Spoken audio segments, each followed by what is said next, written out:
Hi everyone, Evelina from Arcadier here. Today on Inspire, we have co-founders of Rude Communications, Eve Laird and Elle Tucker. Rude Communications is a PR and communications agency serving a sharing economy and marketplaces. Thank you so much for joining us. How are you ladies? We're really well, Evelina. Nice to see you. Hi, nice to see you. And just for people looking at us on screen, I'm Eve, and I'm the CEO and co-founder of Rude Communications. And I'm Elle, and I'm the CMO and co-founder as well. Awesome. So maybe you ladies can share what you'll be talking about today with everyone, and then you can just jump right in. First of all, a huge thank you to Arcadier for inviting us to be a part of the Global Speaker Summit. We're very excited to share with you today what Rude does, but to also give you some theory and some practical tips to take away. Our brief today was that the audience for this is those marketplaces and platforms who are early on in their journey, bootstrapping marketplaces who may want to do a lot of the PR and outreach themselves. So I hope today that we can share with you some useful bits of guidance and tips for you to take away. And we have some really nice case studies as well, just giving you some practical examples of some of the things that we've done for our clients. So our story flow today, Elle is going to do the introduction to Rude and tell you a little bit about us. And then we're going to get into the nuts and the bolts of helping you to kind of master your media opportunities. And what we're going to do is look at influencer engagements. That's the kind of the PR piece. We're going to look about creating your own content and leveraging the sharing economy ecosystem to get the best out of that. Then we're going to look at social media specifically, before kind of concluding with a kind of an illustration of why outreach and comms holds great opportunity for sharing economy platforms and marketplaces in particular. So I'm going to hand over to Elle now, who will give you the intro to us, the Rude company. So we're Rude, and we launched in October 2016, and we are the world's first, not just the UK's first, comms agency specialising in the sharing economy. We are based here in Scotland, in Edinburgh, which is a fintech capital of the world, so it's a great fit for us. And we came together as a combination of journalists, or hack, and a flack being someone that has previously worked in PR, and Eve comes from a corporate comms background. So we're a really good fit with different skill sets. Since we started, we've actually grown to a 5-member team. And we've got some information here about our launch, which was in PR Week, which is a big trade publication. And the name Rude, we get asked about a lot, and it really is a kind of just really an expression of disruption. We're doing things a bit differently, and in the same way that sharing economy is doing things a bit differently, and the whole platform economy is disrupting, we like to see ourselves as, just mixing things up a bit, and Rude seem to really fit well with that, and we get a lot of attention for that name.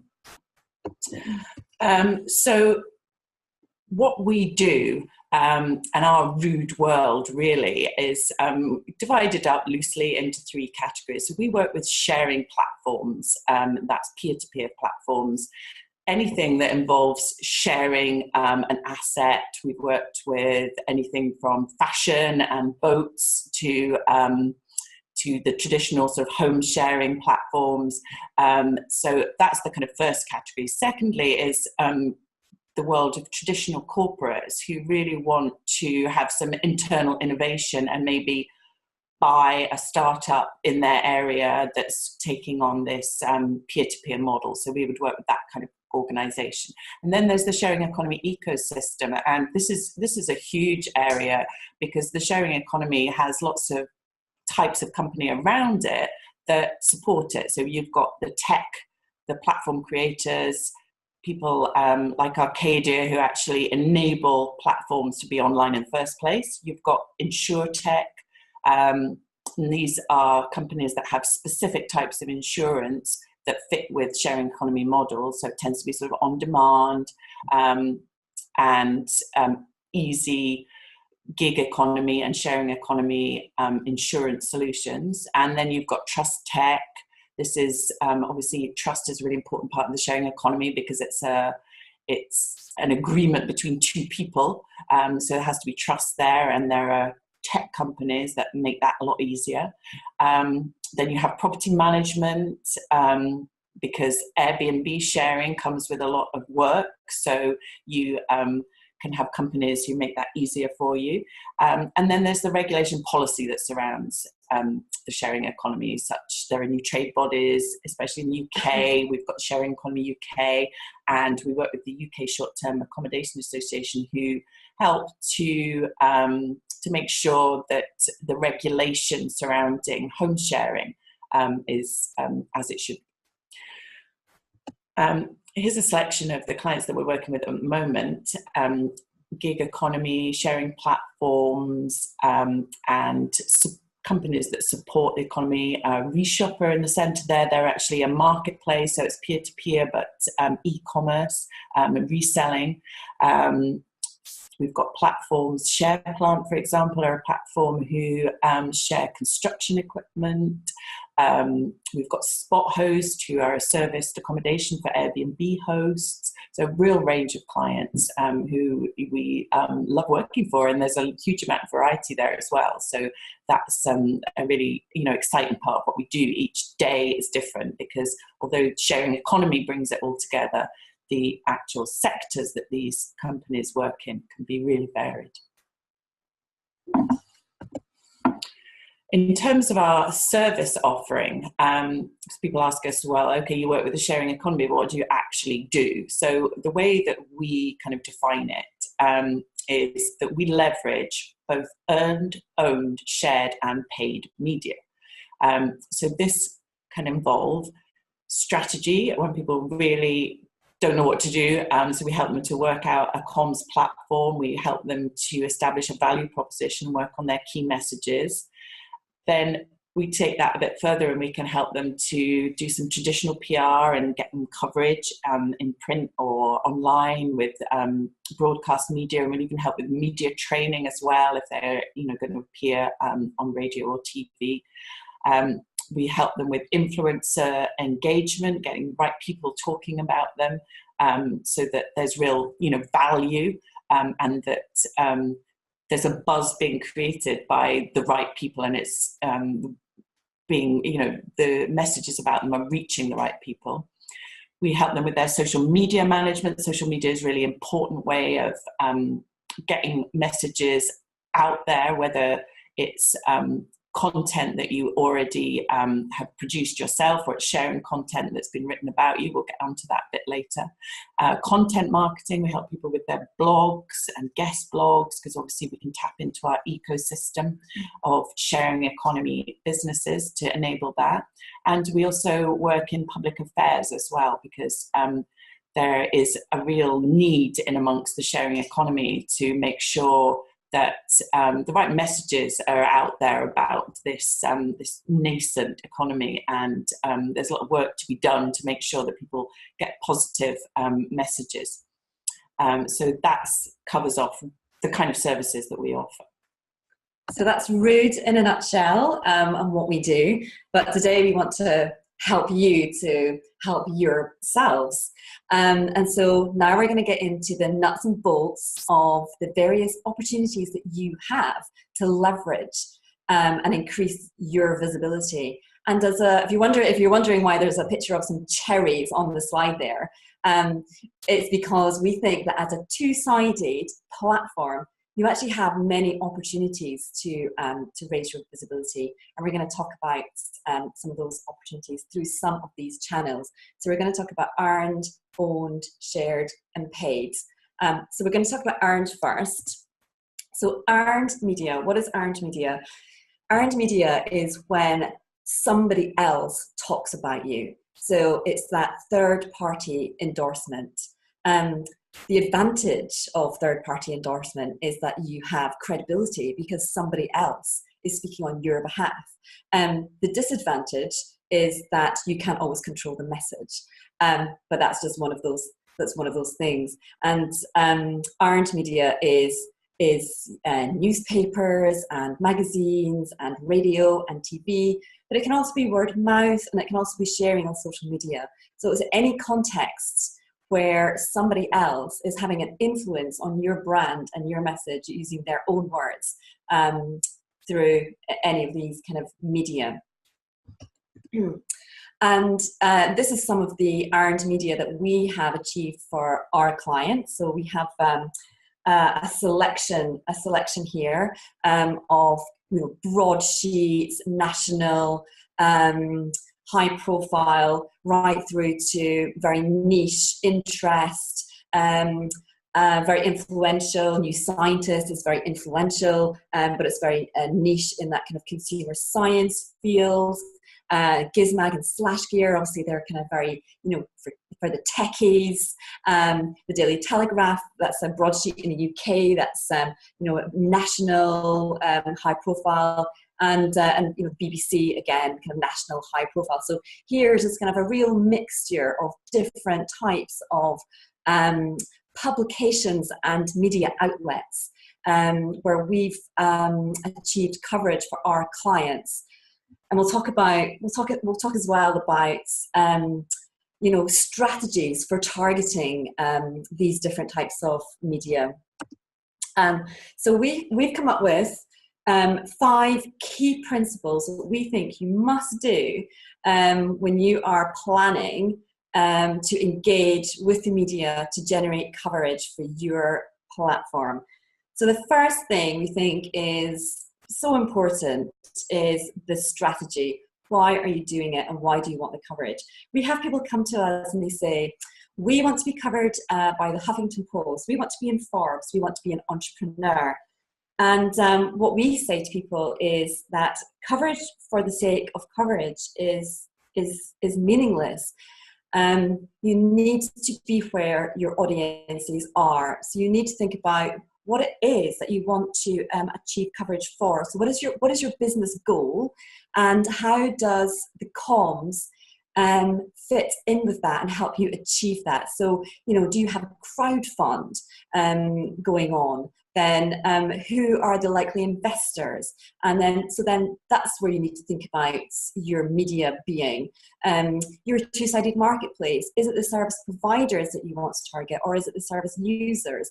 And there will be different media that will be appropriate for those different audiences. So when we say strategy, what we mean here is make sure you've set your goals, look at how comms can help you deliver on that goal, and then everything else will fall out of there. So targeting, that's about knowing your customer type. So knowing who it is that you actually want to target with your media coverage.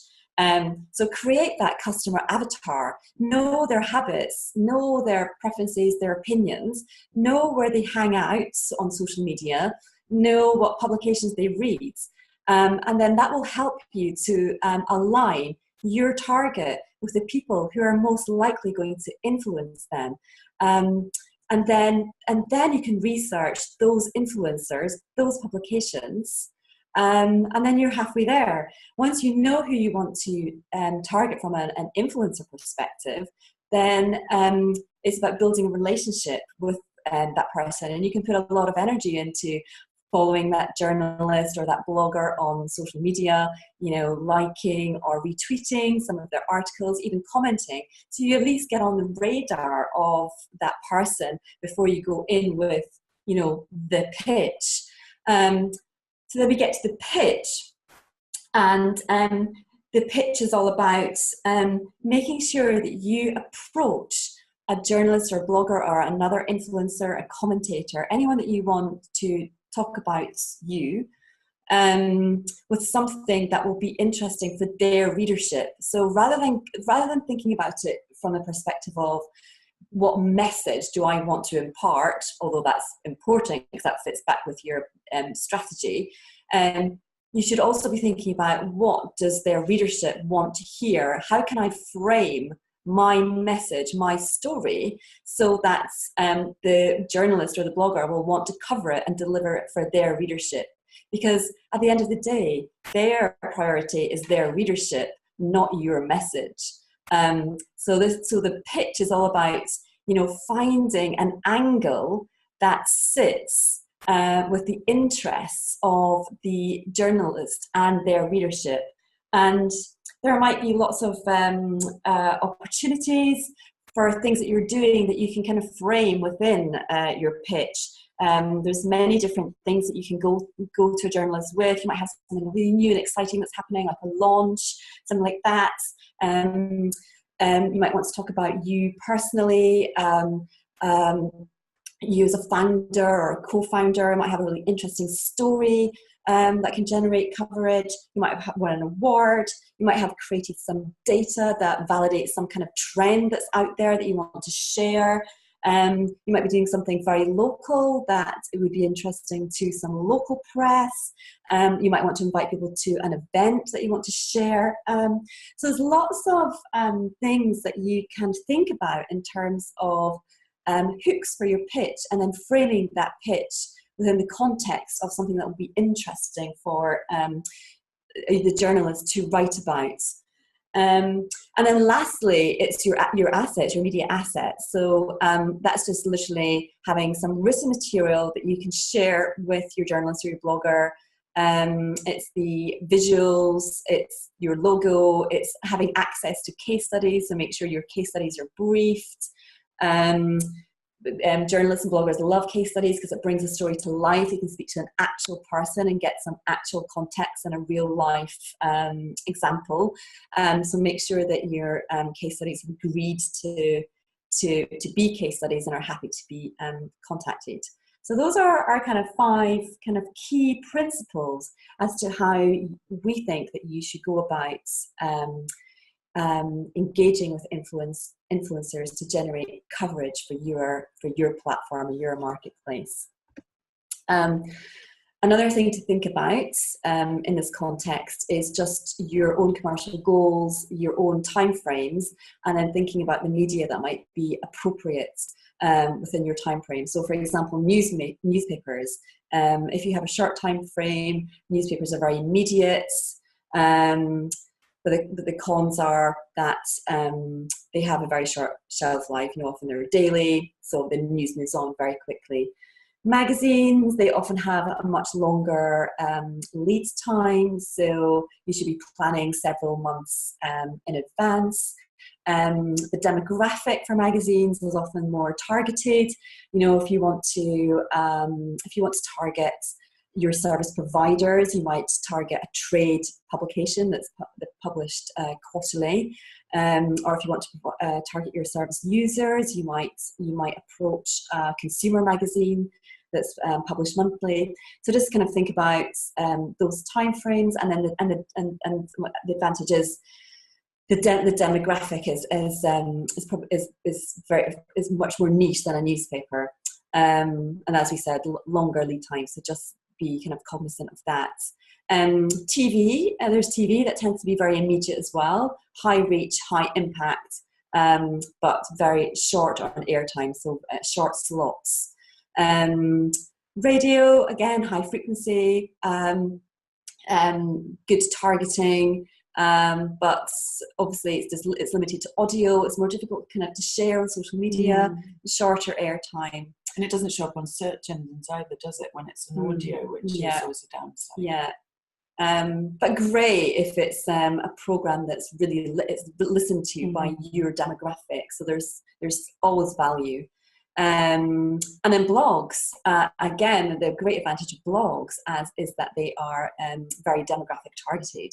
They can be very niche, and they can have very dedicated followerships. So to get covered by a blogger who's very high profile in your particular area, can actually have much better advantages for you than, say, a newspaper that's read by a broad spread of people that only a certain proportion of might be your particular demographic. But one of the downsides of blogs is that these days a lot of bloggers are commercial, so they're asking for payment for coverage as well. So it's being wary of the ones who are more like a journalist, who are covering things of interest, and the ones that are actually running a commercial enterprise, because they will be looking for payment.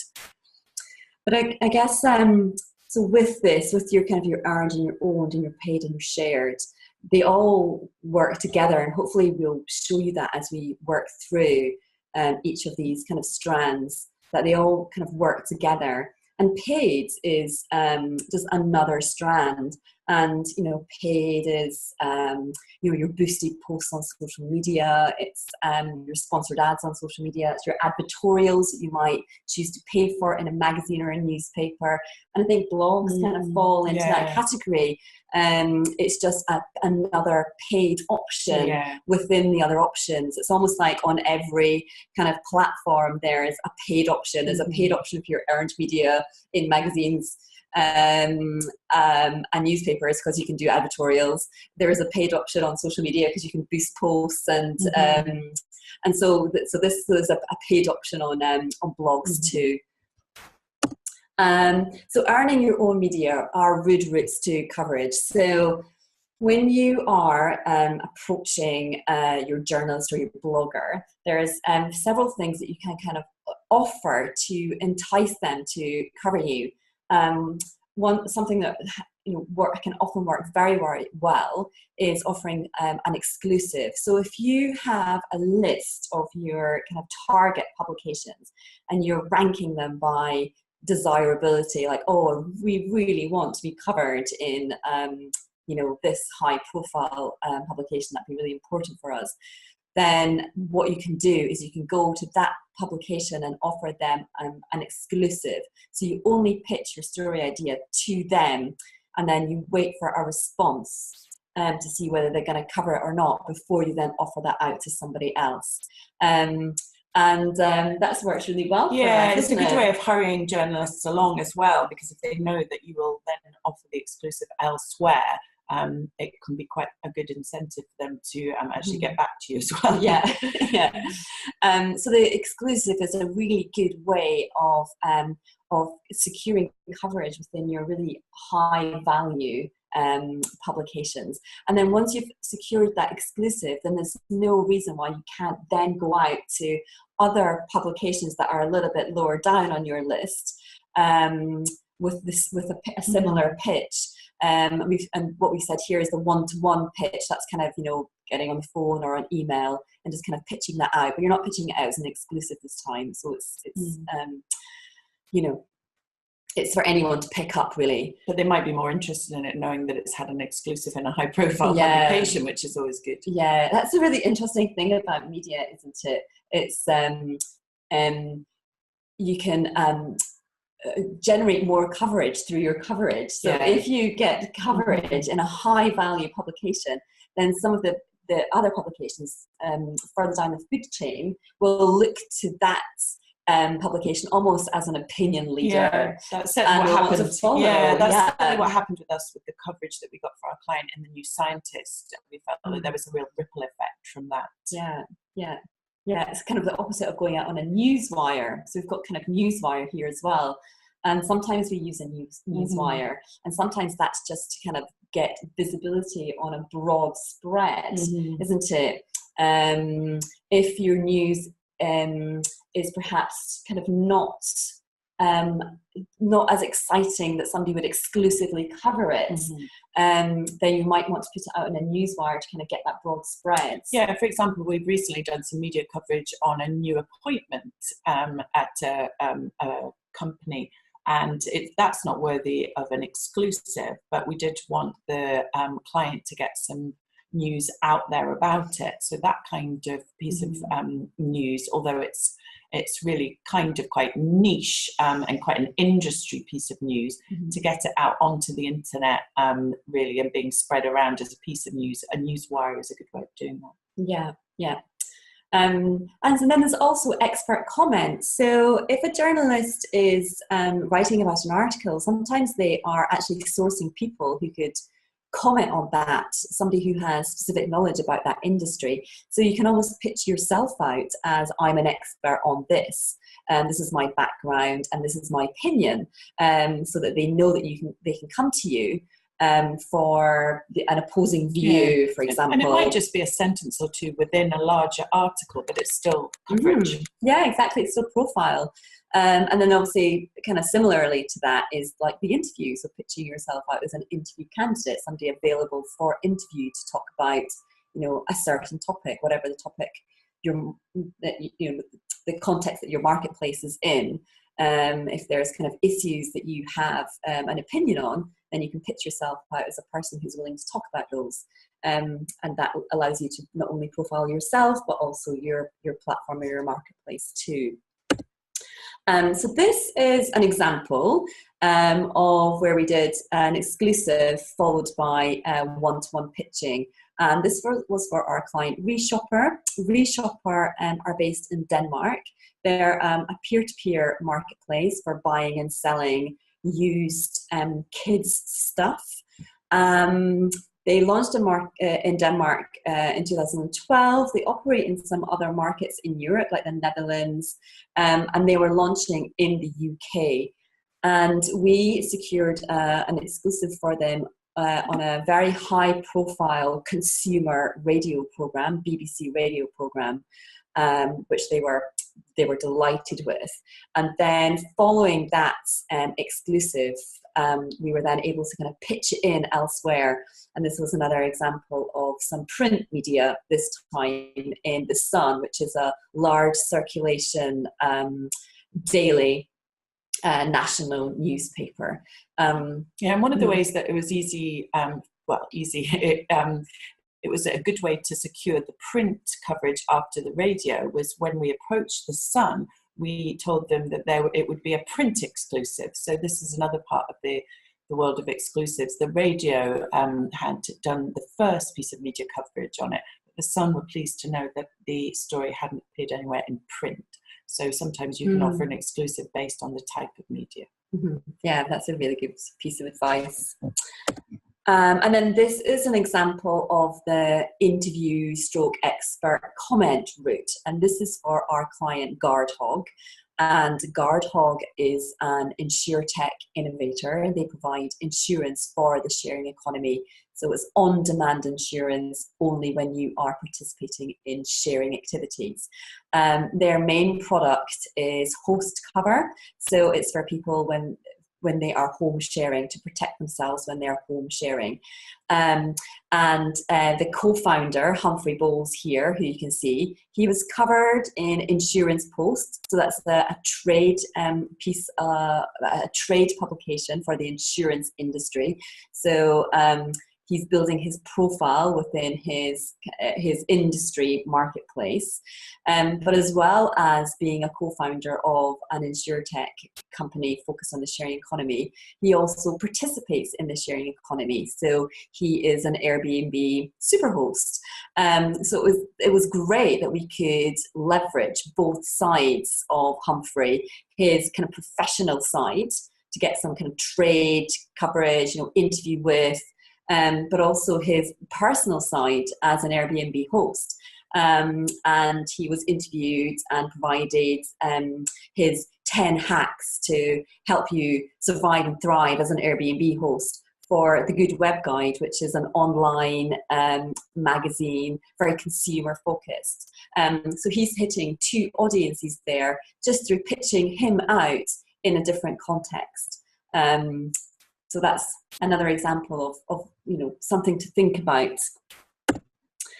Okay, moving on to owned media. So owned media is, of course, the media that you create and have absolute control over.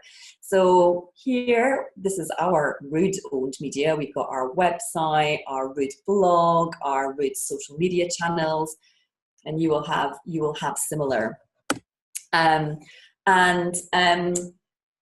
we have a strategy for our owned content. We don't just kind of put up content for the sake of content. We have a strategy for what we're trying to achieve with our owned content. As a communications agency that's servicing the sharing economy industry, we obviously want visibility within that industry, and we want to be thought of as experts and thought leaders in that field. We have a posting strategy as well, so we know what we're going to post in advance.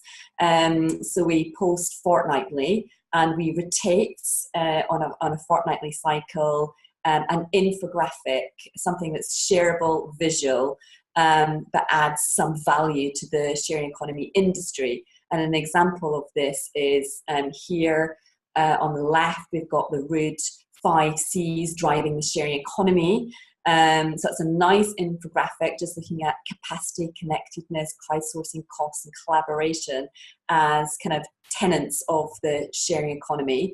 We also created a Root kind of A to Z of the sharing economy, key words and phrases used in the sharing economy.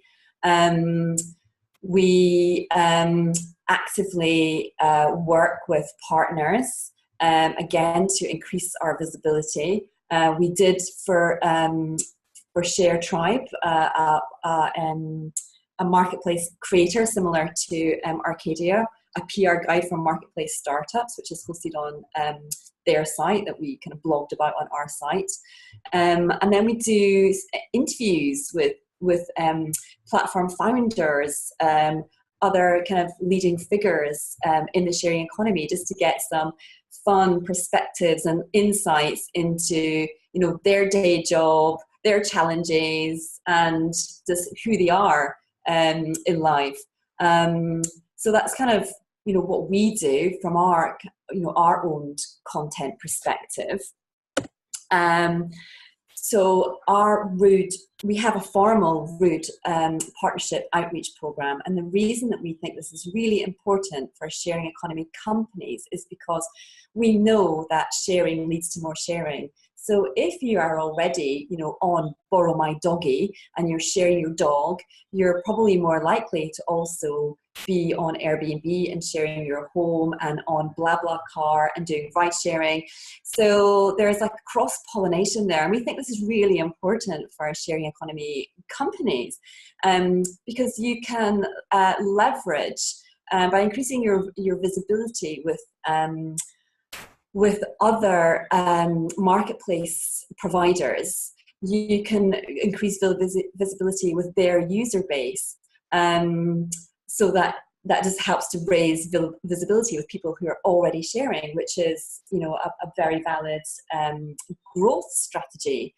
And the sharing economy is all about connectedness through community, and the sharing economy community as a business community is a community too. So the businesses in the sharing economy should also be participating with each other in the same way that the users and service providers are participating on individual platforms. So some of the people that we work with specifically are the platform creators like Arcadier that we just mentioned, like Share Tribe that we just mentioned, Near Me, based over in San Francisco. Also some media companies who are very focused on sharing economy issues, and that's Shareable, a marketplace platform. You might want to go and check these guys out after the presentation.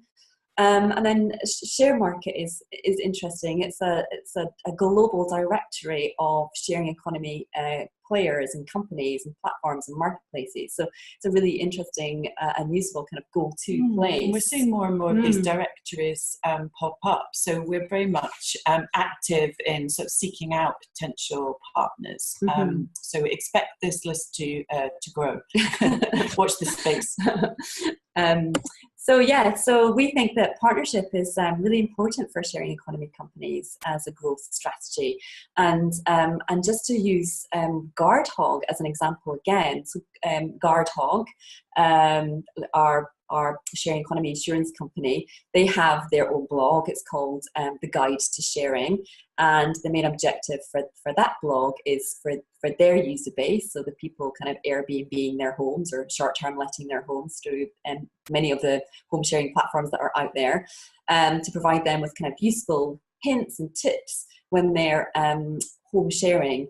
But also they have a formal program of guest blogging where they will provide content on the blogs of other platforms' blogs. So here there is a blog that Guardhog wrote for Boat Affair. Boat Affair is a boat sharing platform. So by doing that blog, they could increase their visibility with people who are on the boat sharing platform, and vice versa. It works the other way around. They also do invite other people to guest blog on their blog too, and it's through that cross-pollination that they can increase their visibility.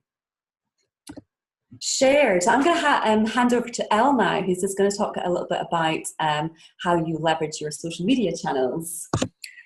Social media, the brilliant thing about social media is that I always feel that it really just ties everything together. It's a kind of, it's a way of pulling all the stuff that you're doing, all the content that's being written about you, all the content that you want to share, all the discussions that you want to get involved in, all together in one place. And obviously there are several social media channels, and you might find that you prefer one over the other, or that your audience tend to be on one rather than the other, and that's fine. I'll talk more generally about social media channels, but Twitter, Facebook, and Instagram tend to be the main ones. Obviously there's quite a lot of business to business activity going over on LinkedIn, and you might also like a bit of Pinterest, and if you're a bit younger you might like Snapchat too, but I think mainly the three channels that we tend to work with our clients and our own channels tend to be the big three. So here's an example on screen of our Spot Host. That's our Airbnb property management company. And we've got their Instagram up on screen, and you can see that it's really ripe for a beautiful aesthetic. Our social media manager, Kat, is really skilled at creating these lovely, they're called grids, where you can kind of link images together with some branding. So that's a really clever way of creating a beautiful aesthetic on social media, especially when something is a visual, you've got a visual message to get out there, and these beautiful apartments. Guardhog, the client we've just been talking about, this is their Facebook page. So this is some of the work that we do for our clients. But generally, I think if you're setting up social media and you're just getting started on it, we can just give you some takeaways here to think about. Obviously, the first stage of setting up on social media is establishing your profile. And what you need to really think about there is to make sure that you've got a consistent profile look, a consistent brand look across all your social channels that you're setting up, because people need to be able to recognize it's the same you on Facebook that they're dealing with on Instagram, or they're following on Twitter. So try and use the same imagery and the same descriptions on all your channels. And if you can try and get a handle, which is like your username, as close to your own brand name as possible. We were really lucky to get Rude comms across all our channels. But I know it's not as easy for some companies who are just starting out now, because a lot of them are taken. But if you can try and make it as close to your brand as possible, and try and get some consistency, that really helps.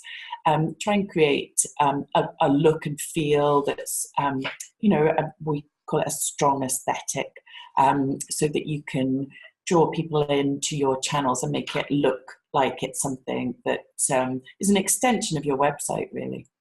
Then you need to start planning content, and that content can be what we call evergreen content, and that's something that you might roll out repeatedly.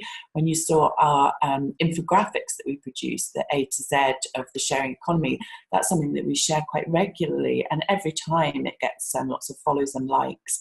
You will also want to be sharing any media coverage that you get. You want to curate interesting articles that you might read about your industry. That's curation of content. You'd also maybe want to include image posts, because image and video, they tend to get a lot of likes and follows. You also want to maybe join in with hashtags, community hashtags, or hashtags that relate to either days of the year or days of the week. We've got Monday Motivation up here. That's a classic weekday, weekly hashtag that you might want to join in with. And that way your profile is getting seen by people who aren't necessarily following you, which is a really good way of building your community. So you would plan your content ahead, bearing in mind the types of things you want to be sharing out, and weekly or monthly or annual hashtags. Obviously, we've recently had International Women's Day, which is a really big hashtag. So getting on board with calendar events is quite a good way of planning your content ahead. Then creating content, making sure that it looks good, that it's not cutting off on different devices. You might have to check what it looks like on your phone, and just make sure that your content looks good, it's topical, and it's actually created with your brand in mind. It doesn't look like it's being run by one individual, or it's not too personal. It's always got to sort of fit with your marketplace brand. And then really just building that community, making sure that you don't follow thousands and thousands of people when you've got hardly any followers yourself. You can follow a bunch of people. That's where we've got this following cycle. Follow a bunch of people, then engage with them. Make sure that you're not you're not a bot. You do actually have conversations. It's not called social media for nothing. You've got to kind of join the party, like people's posts, comment on them, build your community, and then follow a bunch more people and engage with them, and try to do this in a staged way so that it doesn't look like you've just sort of walked into the party and tried to make friends with everyone, because people, really expect you to participate. Just like the sharing economy, really. Social media is something that people expect you to take part in and be part of a community. Great. So, so we've looked at earned, we've looked at owned, we've looked at shared media. We haven't really looked at paid today, really because the way that we think about paid is we think about it as a kind of augmentation of the other three. So if you are, if you see something performing really well on your social media, then you might kind of boost that post. If you've got something specific you want to share, you might do it as a sponsored ad. So for example, if you've got a really good piece of coverage, you might want to run that as a sponsored ad on your social media. So we see earned, owned and shared all working together really nicely, and then paid really augmenting that. And we just think that for sharing economy companies, there are so many ways for you to kind of really leverage your visibility, so many bites of the cherry, just because of the context within which you're working, and because you have kind of two audiences, your service users and your service providers. So if you just look at number one here, building your network within the sharing economy ecosystem to grow your user base, that is absolutely a valid strategy, because as we know, sharing leads to more sharing. So a program of blogs and guest blogs and collaboration with other sharing economy platforms will only help to increase the visibility of your own platform. What's really interesting as well for sharing economy companies is that you have category specialisms. So you might be a fashion brand, clothes sharing platform. You might be in the kind of travel industry. We talked about boat sharing before, but we've heard of horse sharing and many, many different examples. You might be sharing construction equipment. There might be a whole host of different categories that you're operating in. So you have your category specialism, and so you can target, the journalists and the bloggers and the commentators in your particular category. But you're also a participant in the sharing economy, and people will talk. Journalists will also talk about, sharing economy trends. So the sharing economy itself is another category for you to really mine. And then there's some of the things that are associated with the sharing economy. So people talk about the sharing economy as being very economic, it's cost saving for users, whilst providing additional revenue for service providers. So there's a whole kind of money angle. So that's quite often interesting to people commentating in the money press. There's a tech angle, because all of this is happening online. It's kind of connecting people online. So there's a tech angle. And then the other angle that we've explored with some of our clients is this theme of sustainability, because it's more of a cyclical world of kind of repurposing and reusing rather than disposing. So for some clients, the sustainability angle has been a really strong driver in their brand and their brand values.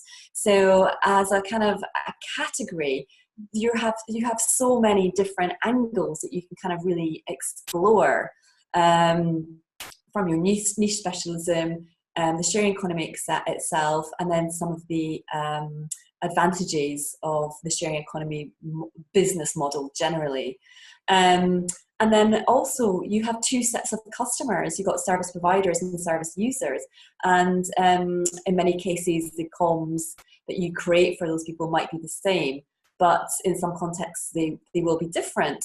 And you might want to speak to service providers. So where might you go? You might want to look at doing more of a kind of professional relations program, targeting some of the trades. So, for example, the construction industry, there will be, construction industry trade press, there'll be conferences, there'll be maybe a magazine that's published by, a trade body representing the industry. So those are some of the things that, you would think about within a more of a professional relations program to target those people participating in your platform specifically. And then obviously there's the public relations piece, which is your consumer, your end user, and kind of really mining, the consumer press and blogs and wherever those people on your platform hang out. So we think that there are just so many bites of the cherry for sharing economy companies to really increase their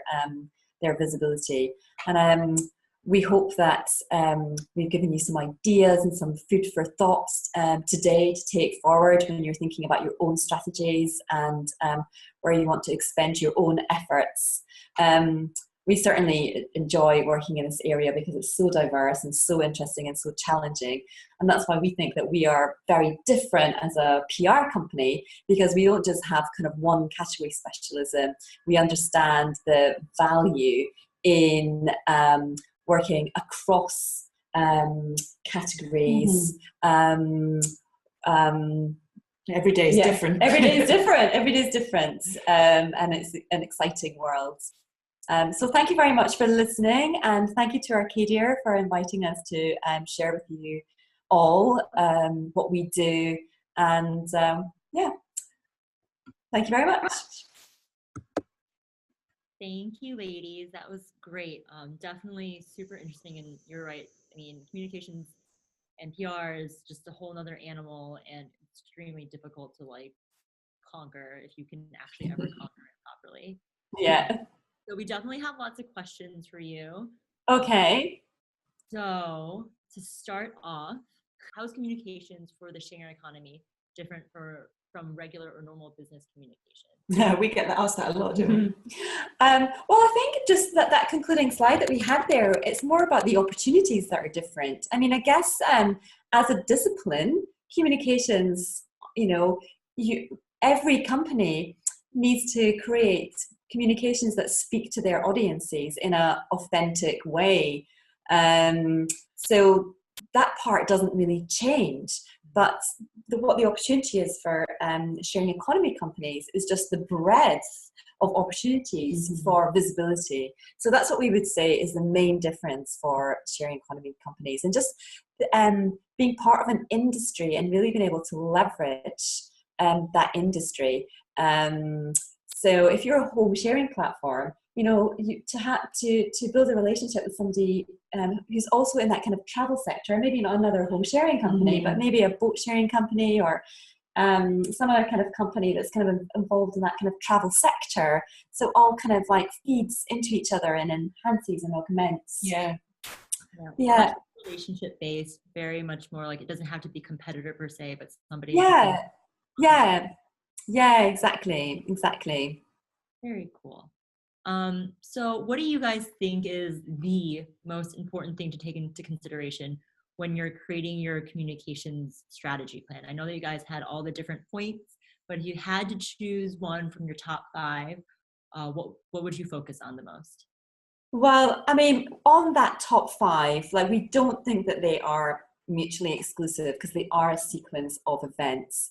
But I guess the thing to just get right, because that influences all of the other things, is knowing your audience and where they hang out and who influences them. So I think the targeting is the really important part, because if you get coverage in TechCrunch, but your readership or your user base and your service providers aren't there, then are you growing your customer base? I mean, it's great to have coverage in TechCrunch, but if it's just other techies reading it who are not going to help you achieve your commercial goal for your company, then I think this is what we meant when we said coverage for the sake of coverage is meaningless. Like companies need to think about their commercial goals and how that coverage can help support their commercial goal. And if their commercial goal is to build the user base, or to build up the service providers, or if it's a crowdfund to find investors, or like whatever it is that the goal of the business is, if you're not targeting those people with your media outreach, and it's off in some other sometimes people just choose the magazine that they like. And sometimes as well, people are just too broad. There's a real trend for micro influencers, and it goes back to what we were talking about earlier with the niche targeting. So sometimes an article in a blog which is followed by your people, your crowd, will have a lot more value to you than getting coverage in a national newspaper, where the chances of you hitting your demographic, the proportion of people reading that who are actually your target demographic, will be a small percentage of the entire readership. So sometimes biggest isn't always best. Very true. Extremely true, actually. So when you were talking just then about, making sure you have the right target audience and the right goals, how often do you guys see new businesses targeting the wrong person, or like their idea of who their target audience is wrong, or like what their goals aren't necessarily what you would have them start with? What advice would you give to new businesses, or business owners in general, or new marketplaces, how to help them actually decipher who their target is and what their goals should be? I think sometimes people come to us and they say that what they want is to get coverage in X publication, but I think we like to just stop them right there and to talk about why they want that, and who it is that they want to find out about their business, because quite often you just have to take them back several steps, and that they've kind of jumped ahead too far, really, and they need to think about their strategy, as Eve was talking about before.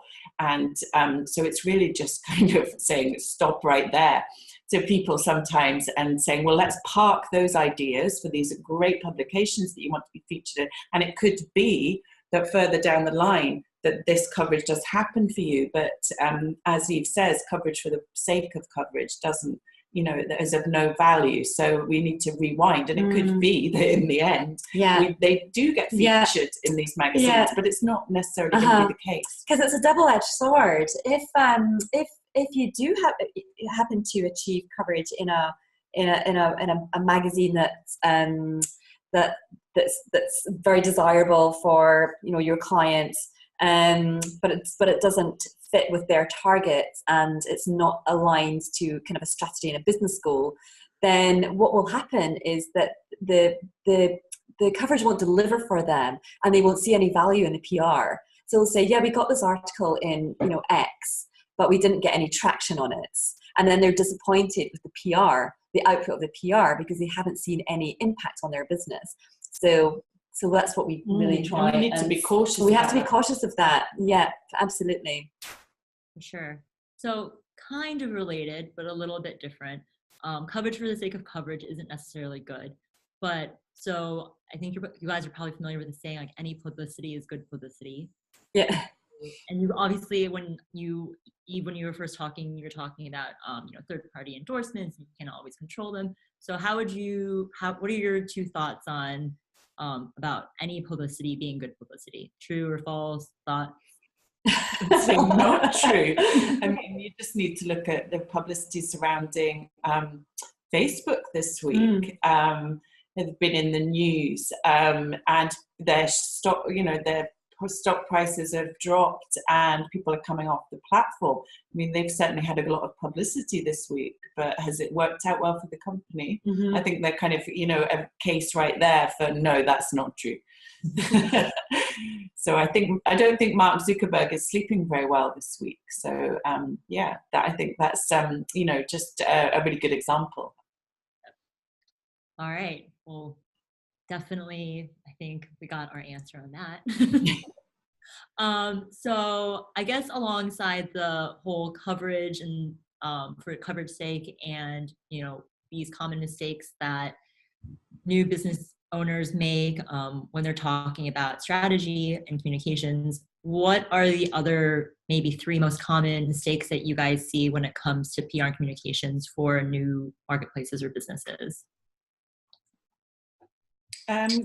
Well, yeah, aside from people, I suppose, coming to us and having a idea of what sort of publications they want to be in, I'd say first up would be not making the most of the coverage when they do secure it. I think that we talked about social media, and we really can't emphasize enough the importance of, if you secure coverage, of making sure that you leverage it yourself. This is something that's been written about you, so you can't just sort of leave it there. You've really got to work that. So say, for example, you had a TV show and you got a mention on it, but not only was it mentioned on a TV show, there was a panel of people there, and somebody from a different organization said how great your product was too. Then you have to really focus in here and maybe talk about that organization and tag them on Twitter, and really get them, make sure that you are sort of piggybacking other people's followerships and other people's communities, in a collaborative way, because that person has said that your product is great too, and your sharing platform, your marketplace has been useful to them, and they're from another organization. So why not dive in and make the most of that? So it's really, I would say, just getting coverage, getting press out there. It's one of the mistakes that we see, is people just kind of leaving it there. Yeah, absolutely. And this goes back to the point that everything works together. So that kind of earned, owned, paid, shared, those kind of tranches where you have opportunities to increase your visibility in different ways, they all really need to work together. So you get your earned media, but then you use your shared to augment and enhance that. Even your own owned media, you can be kind of repopulating that as evergreen content on your social media channels. You can talk about your earned media in a blog, you might write about it. So this is really about how you don't work in isolation. Comms isn't in isolation. It all kind of comes together. So you kind of need a strategy that looks at all of those things. And another mistake we see is a lack of brand consistency as well, because obviously when especially a larger company has a big marketing strategy, I think that sometimes we see people sending out messages that aren't consistent across different channels. So it could be that their social media is being run by an agency, and maybe they've got some above the line advertising going on as well. And then we come in and have a look at their comm strategy, and we're not seeing consistent messages. So it's about really having a cohesive strategy, so that everybody is talking in the same way about the brand. So I mean, that's a mistake that we see sometimes, but obviously it's something that we can advise on, which is good. Within that, what would you say are the key things to take note of that create consistency? Is it voice? Like obviously it's messaging, but like what specifically in the messaging, just so for the listeners, like what they should take in consideration about consistency? Like there's of course like aesthetics and like, you know, and it's having things like we talk about having a key message house or a key message document. So you might kind of just list out your key messages, and then that's circulated around your organization, and you know it's kind of like a go-to document where you just kind of lift kind of phrases. But it's a whole kind of brand identity, isn't it? Like you said, about the aesthetic and the tone of voice and kind of the personality descriptors for the brand. That's all it. that kind of stuff. You just don't want to see somebody talking in above the line advertising, saying an advert on the tube about this serviced accommodation provider who look after your short stay, and then on all the social media they're talking about Airbnb letting, or home sharing. Or home sharing. So it's really, as Eve says, creating this consistent tone of voice. And I would say that sometimes that's almost more important than the aesthetic. I mean, obviously people need brand recognition and to see a similar style, but sometimes the actual messaging and the tone of voice can be something, if it's not consistent, can really confuse people, because you know we are obviously reading communications and adverts and social media, and if people are reading things that are different on all channels, then they will become confused, and if they're confused they'll just switch off completely. Very, very true. Yeah, it just gets confusing. You just don't know who people are, and it's hard to, I guess, almost trust. It's like they're just multiple. Very interesting.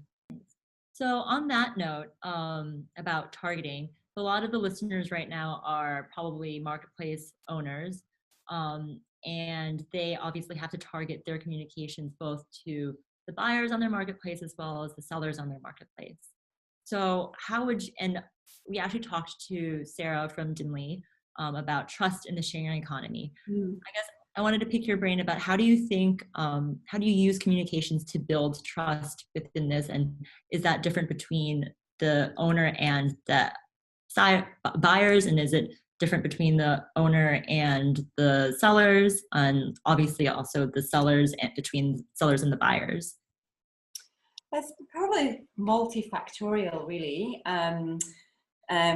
Obviously on your platform, I mean, just the whole kind of ratings and, you know, this kind of it's peer-to-peer. So a lot of this happens anyway on your platform, just with general reviews. So I guess there's a whole kind of service level that needs to sit behind your platform and the way that you engage with your users and your service providers to make sure that that experience is good. So that's a kind of an operational kind of logistics kind of consideration. You know, what can platforms do to make the experience between buyers and providers and users on their platform a good one? And that's something that our clients often ask us to help them reinforce in our communications. So there's a task there quite often where they'll want to build trust by helping us to communicate the strategies they have in place to make sure that it's a good experience. Yeah, absolutely.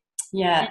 And in those cases, do you normally do like example use cases or example buyers, or how do you guys help? Yeah, I mean, case studies are a great way of getting that across, getting it through, you know, that somebody has had a good experience and they've had a safe experience. And the more that we can get these types of real life people to talk about it, the more people can, you know, put themselves in their position and empathize and feel that they're, you know, trusting as well. So that, and also I think we've talked before about authenticity and tone of voice.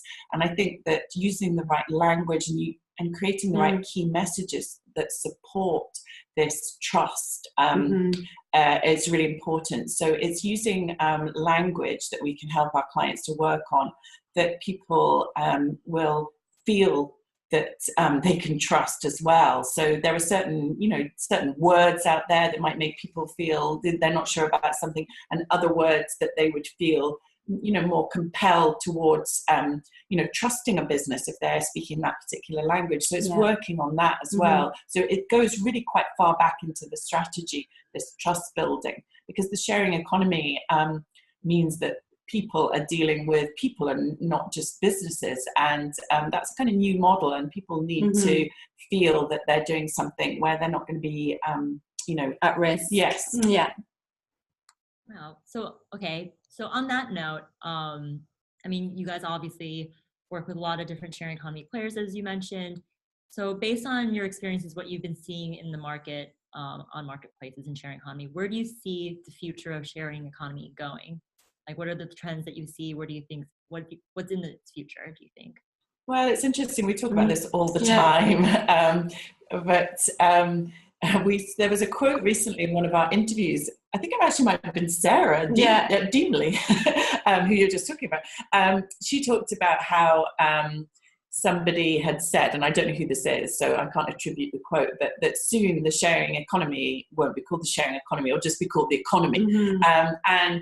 It's true that we're finding that more and more people are talking about the platform economy and marketplaces. And these can be e-commerce marketplaces, or they can be peer-to-peer marketplaces. And actually the act of sharing versus reselling or buying and selling isn't quite as important as really the platform structure that underpins it all. So maybe the future of the sharing economy is really just that it will become the economy, and that peer-to-peer transactions will start to be the most common kind of transaction. I know, it's such an interesting question. It's almost like the sharing economy is kind of mainstreaming, and the number of traditional businesses that are looking to adopt sharing economy models within their own operations is just phenomenal. People are seeing value, like traditional businesses seeing the disruptors coming up and threatening their models, but they're also seeing a trend from their customers who are kind of looking at more kind of sustainable, cost-effective ways to live, and so big business is having to respond to that. So it's so interesting that it's just a model that is getting the attention of traditional, and I think whereas retailers previously there might have been a stigma attached to to making money out of an asset that you already own, that might be considered to be a bit of a strange thing to do, to rent out your home when you're away yourself, or to to rent out your own, I don't know, your tools that you maybe aren't using in your shed or something like that. You might think that was quite a strange thing to do, but now it's almost seen as something that is quite innovative and forward-looking and smart. Yeah, and that's really interesting as well, because I guess sharing has been around forever, and as kids we were told to share our toys and all of that. And what we often talk about is how this is more kind of it's economic sharing, and just with the whole kind of connectedness through social media and technology and the internet, that these this sharing that used to happen in kind of local communities is now happening with almost semi-anonymous peers on a much wider scale.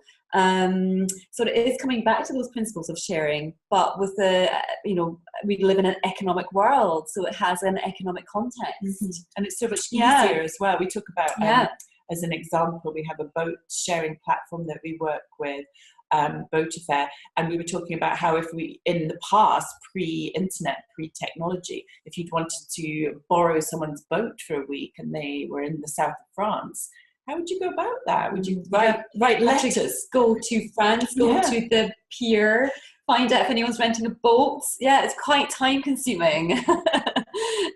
And what about the trust? Very true. Sharing how to get a lot of things much, much easier in life. Yeah. Like experiencing new experiences and going somewhere and just meeting people definitely has been changing the world a lot. Yeah. So I think we're going to start wrapping up. But I just have a couple questions. So we're curious, what's the one piece of advice that you would like to share with everyone who's tuned in right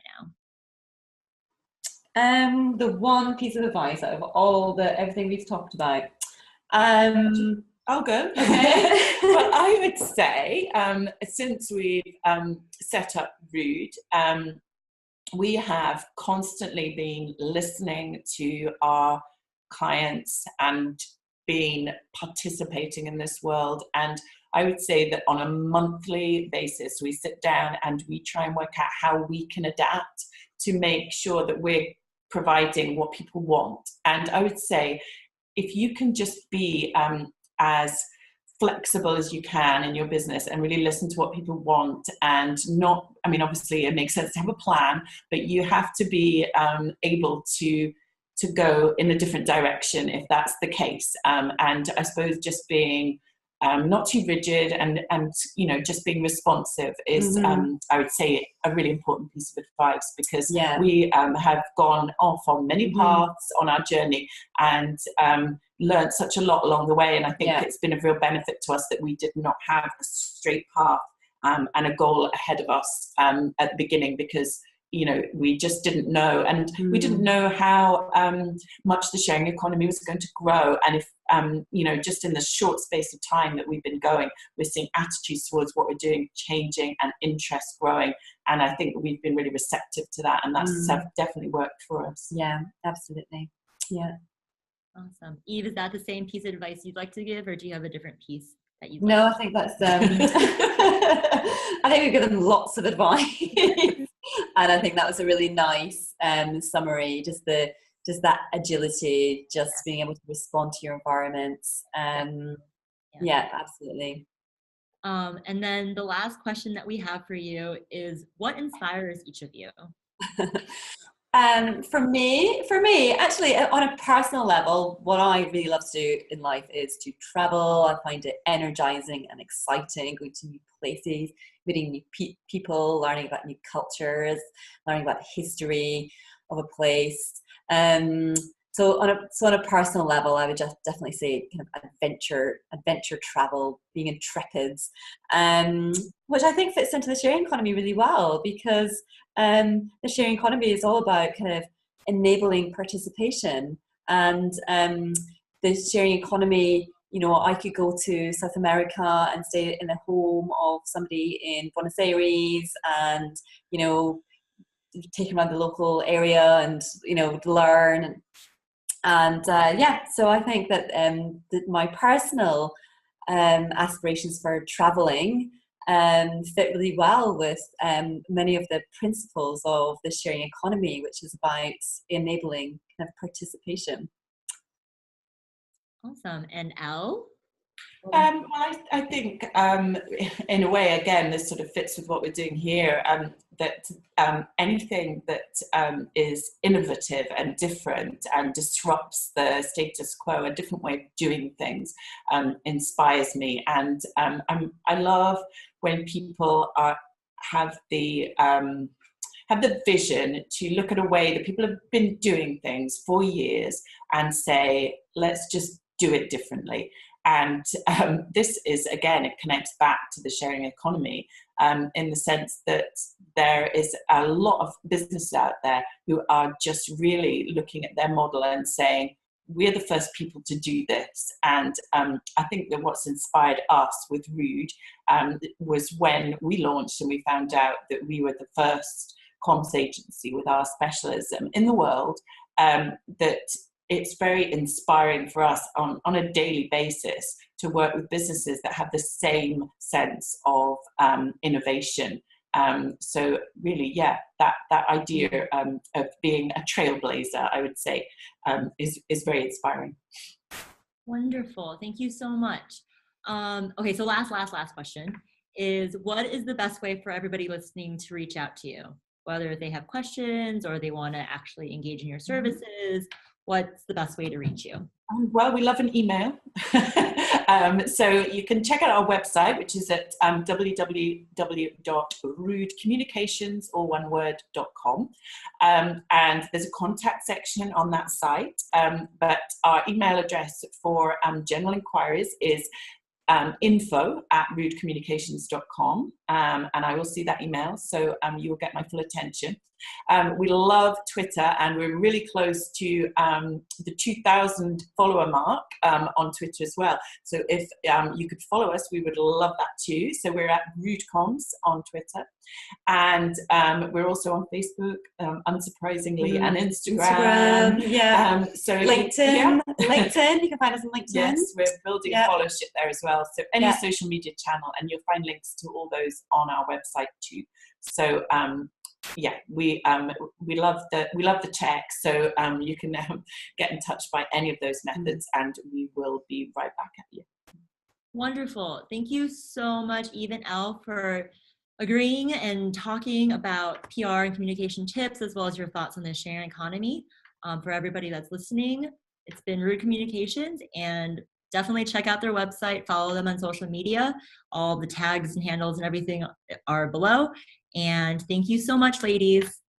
Thank you, Evelina. It was great chatting with you today. Thanks.